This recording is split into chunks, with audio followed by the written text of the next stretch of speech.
Hello, everybody, and welcome to another episode in our WCW What If series in TEW 2020. I, of course, am CR Daredevil, and we're doing something a little different this time. It has been quite a while since we've done a WCW episode on the channel, thanks to my health and my switch to part-time content creating and all that stuff. But we're doing something a little different with this episode. Maybe you'll like it, maybe you won't. I don't know for sure. Um, but essentially, what we're going to do with this episode, especially because I don't have a lot of time to record this today, um, or really recently, and at the same time, I'm trying to play catch up on some stuff. Essentially, what we're going to be doing is we're going to be recapping the uh, Nitro and Thunder for this week. What that means is we're not going to be going through. We are going to be going. I have notes for each segment, but we're not going to sit there and look at individual in-ring performances and all the notes for the segments and all that stuff. I've got some of them on hand, but yeah, we're going to kind of recap them a little bit and see if we can make it a little bit shorter of a video and kind of see what we're going from there. Because honestly, this series of the three TEW series that are going on right now, this series is the one that I'm least likely. I'm still going to be continuing all three. But this is the one that I'm least likely to be putting as much effort into, just because WCW is already completely dominating right now. So it's more just continuing internal storylines, watching young talent develop, and going from there, because we're already on top of the wrestling world and we're already dominant. Like, we're sitting at like $170 million right now in the game and all that stuff. So it's more of just continuing storylines and going from there. I do have a rough idea for a ending date in game for this series. So we'll kind of see. I say rough date because it's a very rough date over, but I kind of have a little bit of a plan for it, but we'll see what happens. But anyway, if you don't remember what happened in the last recently in this series, go back and watch the previous videos. As we will kind of dive into things this week. We are doing a Canadian run this week. Both shows, both Nitro and Thunder, are coming from Canada. Nitro this week is coming from Quebec. 16,920 people in attendance. The show got a 93 overall, which is really cool. You can see there the different segments there. So Mary Pachi defeated Plum Marquero in the pre-show there. The Horsemen came out, talked about how they lost on Thunder. Flair kind of talked about how he's not going to let that stop them. He wants another piece of the NWO, all that kind of stuff. As people are, maybe starting to get a little tired of this feud between the Horsemen and the NWO. But Flair is wanting to get revenge on the New World Order. Piper then announces the U.S. title tournament. He says that there's gonna be two matches tonight. There's 8 people in the tournament. There's gonna be 2 matches tonight, 2 matches on Thunder, and then we will have 1 match apiece on Nitro and Thunder next week. And then the winner, the 2 remaining will fight at Super Brawl for the vacant United States Championship. Of course, remember, Regal was, I think kayfabe I suspended him or injured him. I can't remember for sure. I probably should have looked that up, but behind the scenes, he ended up going to rehab, so we had to take the title off of him. We have the U.S. title tournament happening with the winner at Super Brawl. Lance Storm had a promo on Jushin Thunder Liger, says that the loss in the tag match on Thunder meant nothing and that he still wants that Cruiserweight title. First match in the U.S. title tournament, we had Paul Levesque defeat Eddie Guerrero thanks to the interference of Ted DiBiase. So, surprisingly, the man who you probably expected out of the 8 to be the United States champion, the man who's been feuding with the United States champion recently, Eddie Guerrero, is already out. He took a loss to Paul Levesque. There is a purpose for this. Do not worry. But Paul Levesque, former United States champion himself, moves on to the second round of the United States Championship tournament. So that's very surprising. We'll have to see what happens with that. That guy's 73, by the way. You can see the ratings there as I'm going through the segments real quick. Going from the bottom up for those who are kind of confused on which order I'm going in here.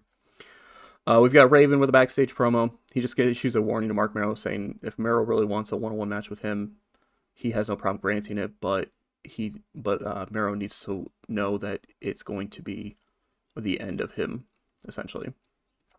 Kurt Hennig and Jeff Jarrett have a pre-match promo. They're in the main event, taking on Booker T and Cactus Jack tonight. Of course, that tag match was, challenged and then accepted last week. They just basically kind of talk about, the history that they have with each other and about how they're going to defeat Booker and Cactus. Then we get to kind of a squash match as Bam Bam Bigelow and the Giant defeat Jeff Hardy and Rob Van Dam.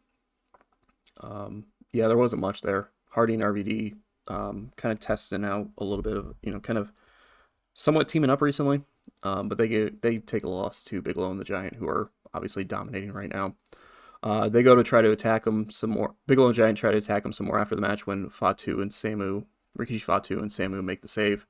Of course, Rikishi Fatu and Samu having a feud with Bigelow and Giant recently. Probably end up leading to a tag match in the near future, but we just haven't gotten to that point yet.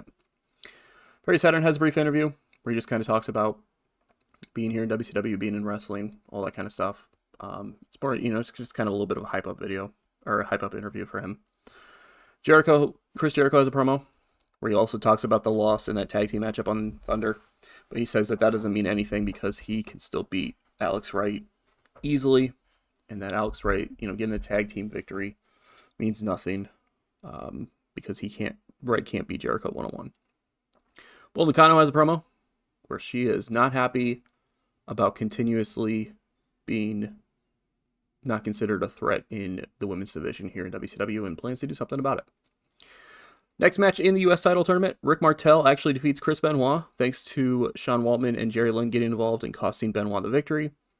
So the next round, it will be Paul Levesque versus Rick Martel. You might be saying to yourself, what the hell, Daredevil? What is that? Trust me, it's all storyline planned. But there you go. So Paul Levesque versus Rick Martel in the semifinals of the United States Championship tournament. We'll have to see what ends up happening over on Thunder, but very interesting stuff there. Right after that match, Eddie Guerrero confronts Roddy Piper backstage and says, what the hell is this?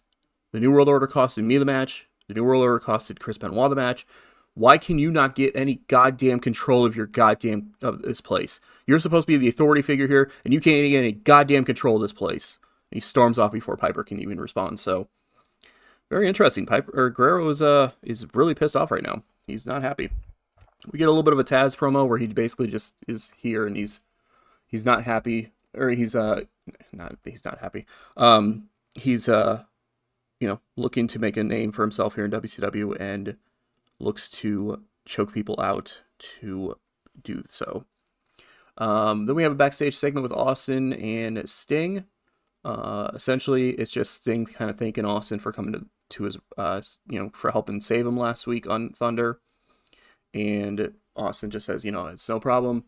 I don't want any excuses between the two of us for Super Brawl. I want to support that 100% as we have that world title matchup. Booker T and Cactus Jack then have a pre-match promo for the main event. Basically just saying they can beat Hennig and Jarrett. And then they go out and they beat Hennig and Jarrett in an 84 rated matchup, which isn't too bad. Decent segment ratings as you see throughout the night. The only one that wasn't that great is Bull Nakano's promo. And to be honest, I kind of expected that, honestly. So everything else got at least a 67, which is not bad at all. Except for Perry Saturn's promo there too, or segment there too, but still. So not too bad overall. 93 rating for the show. 16,920 in attendance. As you see there, 9.7 million people watching at home, which is really good stuff. Raw this week had an 81 overall rating with 3.778 million people watching. Their main event was Warrior and HBK defeating Psycho Sid and Henry O. Godwin. So that's a thing that happened. That is a thing that happened. Then we move on to Thunder for the week, which took place in the Edmonton Coliseum in Alberta. It also got a 93, which is pretty cool. 15,472 people in attendance. pre-show, saw the Caribbean Express defeat Tommy Dreamer and Tracy Smothers. Basically just trying to get the Caribbean Express a little bit more popularity, a little bit more over and all that. So I can kind of use them as a heel tag team heading forward. Bret Hart comes out to the ring in front of Canada. Everybody's going crazy. It's Canada. Bret Hart. Everybody loves Bret Hart. Bret Hart says he's proud to be a Canadian and he wants to perform in front of these great Canadian fans here tonight. So he issues a challenge to anybody in the back. And that's when, surprisingly, Chris Jericho comes out. Jericho says, you know what? I agree with you, Bret. I love being a Canadian as well. Canada is the best country in the world, and it would be an honor to have a match with you in the main event here tonight on Thunder. So, surprisingly, Jericho and Hart both acting as faces here in Canada. Miss Alexandra York just gets interviewed by Gene Okerlund about her client Shane Helms being in the U.S. title tournament. Not really much to say there, just kind of hyping up Helms. But unfortunately, her client can't get the job done against Booker T, as Booker T defeats Shane Helms to move on in the U.S. title tournament. So he will be in the semifinals of the tournament there. Then we have Dean Malenko with a promo on Dustin Rhodes, where he issues a challenge for Super Brawl. He says that those two, him and Dustin, have been having issues long enough. He's not a man of talking, he's a man of actions, and he wants to fight Dustin Rhodes. We get the Dudley Boys with a quick backstage promo, just kind of hyping themselves up a little bit more.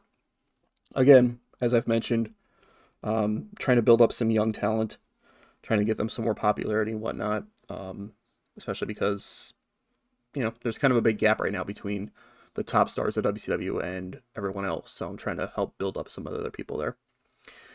Steve Austin then comes to the ring, and he kind of talks about Super Brawl before he gets interrupted by Stevie Richards, of all people. Yes, Stevie Richards interrupted interrupted Steve Austin. He's not Stone Cold in this series. He gets interrupted by Stevie Richards. And Richards says that he's out here because Raven told him to come out here and make Austin pay for interfering last week and chasing off the flock. So he's going to make a pay right now. And the bell rings. And Austin just looks confused at him before whooping the hell out of Stevie Richards for a couple of minutes before hitting him with a stunner and getting the victory. It is a quick squash match as Austin is just like, what the hell was this? That's essentially what happened there. We go backstage, and Too Cold Scorpio, our television champion, is backstage with his allies Ron Simmons and Rocky Maivia. And they have a little bit of a segment. You know, Scorpio's kind of like, hey, Simmons, I saw you eyeing the TV title the other day. You know, if you want a title shot, just let me know. You know, I have no problem giving you a title shot. You know, we've been allies for a little while now. I have no problem giving you a title shot. And Simmons says, you know what, I actually do kind of want a title shot. I want to see if I can still get it done. You know, still try to prove myself, and it'd be an honor to face you. And Rocky Maivia kind of steps up and says, hey, you know, if you guys don't mind, I'd love to make that a 3-way match. And so that's kind of what makes it official. I know it's kind of random and out of nowhere, but we're going to have a 3-way matchup between Too Cold Scorpio, Ron Simmons, and Rocky Maivia for Super Brawl for the television championship. Jushin Thunder Liger then has an interview where he said he's in game wise, he speaks fluent English, but he's still kind of broken English in my mind. But he basically says that Lance Storm is not as good as him, and that he will beat Lance Storm and retain his title. It's kind of a short interview. Because again, in my mind, Liger can't cut that good of a English promo. I know he can speak some English, but this is also 1998, so, you know. Mark Merrow then has a promo where he responds to the warning from Raven, saying that he's not worried about any sort of challenge, any sort of threat, and that he can defeat Raven when the time comes, whenever Raven decides to finally step up into the ring with him. Then we get our fourth and final first-round matchup in the U.S. title tournament that sees Raven defeat one half of the current WCW World Tag Team Champions, Barry Windham. The idea behind this was that Wyndham's like, hey, you know, Sting's fighting for the world title at Super Brawl. I don't have a match, so I want to be in this U.S. title tournament to try to get a match. And he loses. So Raven gets the victory. So our semifinals are set. It's Paul Levesque versus Rick Martel and Booker T versus Raven. So that should be some interesting, interesting potential matchups there out of those four. Then we got Gene Okerlund doing a quick interview with Teddy Long about Billy Kidman, just kind of hyping up Kidman a little bit, trying to build up his popularity and whatnot. Steve Austin is backstage when Diamond Dallas Page shows up, and Page is like, "What the hell was that in the ring?" And Austin's like, "Dude, I don't know. I have no idea. He's just drinking away at a beer. Austin's just drinking a beer. He's like, I don't know what the hell it was, but I whooped his ass. He got what he deserved." And Paige is like, "All right, well, listen, I got to talk to you, man. Like, I don't know about this match with Sting. I don't know about this match with Sting at Super Bowl. I mean, Sting is a legend in the business. He could potentially take that world title away from you." And Austin just kind of stops mid, like he was just about to try to drink when he just stops and lowers the beer and looks at Paige. He says, Are you questioning whether I can get the job done against Sting?" And Paige is like, "Well, I mean, he says he's good. Like he's good. He could." And Austin just stands up from his chair and says, "Look, I have a lot of respect for Sting, but I'm gonna whoop his ass. And if you don't know if I'm gonna whoop his ass or not, maybe you need to rethink about whether you want to try to be whatever the hell this is with me." And he walks off. And Paige just immediately is like, no, Steve. And he goes chasing after him, trying to recover from what just happened. So Paige might have screwed up there a little bit. Might have shown a little bit of questionable doubt there. Dustin Rhodes then has a promo where he basically just accepts the challenge for Super Brawl. So it is going to be Dustin Rhodes and Dean Malenko one-on-one at Super Brawl. That should be really interesting to see.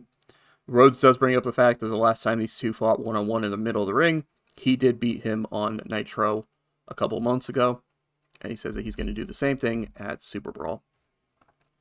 Then we get a quick backstage segment with the NWO where Eric Bischoff says, "Hey, listen, Brett doesn't want any interference back in this main event. He says he doesn't care what happens. He wants nobody to get involved in the main event, and we want to respect his wishes." And everybody's like, yeah, okay, yeah. And then we have the matchup, and I was disappointed because it only got an 85. It was due to low announcing. The announcing crew on Thunder brought it down a little bit. And then there was also, I think it was because of this Alex Wright and Jericho storyline didn't have as high of heat. Because I advanced that storyline in this because I needed a storyline to advance in the main event. In order to keep it from being hurt too much. But Chris Jericho actually surprisingly beats Bret Hart. So there you go. Big victory for Chris Jericho as he beats Bret Hart. And I apologize. They are deciding to mow outside of my apartment right now. But Chris Jericho defeats Bret Hart in the main event as Jericho gets a huge win over a big name, former world champion in business and all that stuff. So we'll have to see how that ends up playing out. But that show got a 93. As you see there was 9.9 million people watching. It was second on the night when it came to, all the shows and all that stuff. Trying to move my mic away from the window a little bit to keep that from happening. But anyway, so yeah, that's WCW for this week. Nitro and Thunder, both with 93 shows. Good attendances, good matches, good stuff. Advancing storylines. We get a couple more matches added to Super Brawl. We have the three-way TV title matchup now, as well as Dustin Rhodes and Dean Malenko. That, of course, is already added to the fact that Cutie Suzuki challenges Mayumi Ozaki for the Women's Championship. That Lance Storm challenges Jushin Thunder Liger for the Cruiserweight Championship, and that Sting challenges Steve Austin for the World Title. There will probably be a couple more matches added on next week. Obviously, we're going to have a U.S. title matchup at Super Brawl as well. We just have to see who wins that tournament. We've got Rick Martel versus Paul Levesque that'll end up happening, as well as Booker T versus Raven. So both of those matches should be really interesting to see. Not for Super Brawl, but for the U.S. title tournament. And there'll probably be a couple more matches being added to the show as well. They just haven't become official yet. But that is going to do it for this episode. Thank you all for watching. Definitely appreciate it. Hopefully, you didn't mind this layout of this video. If you do have, if you'd rather see me go through segment by segment like I've done in the past, let me know. This way, if I You know, this one was kind of a test one over, but if I can do this right, I might be able to get through a couple weeks at a time on a video with roughly the same amount of time as I've done before. So I might be able to really kind of breeze through some stuff here, but we'll see. We'll see how it ends up playing out. It all kind of depends on my health and other stuff as well. So thank you all for watching. Definitely appreciate it. And we will catch you in a future video.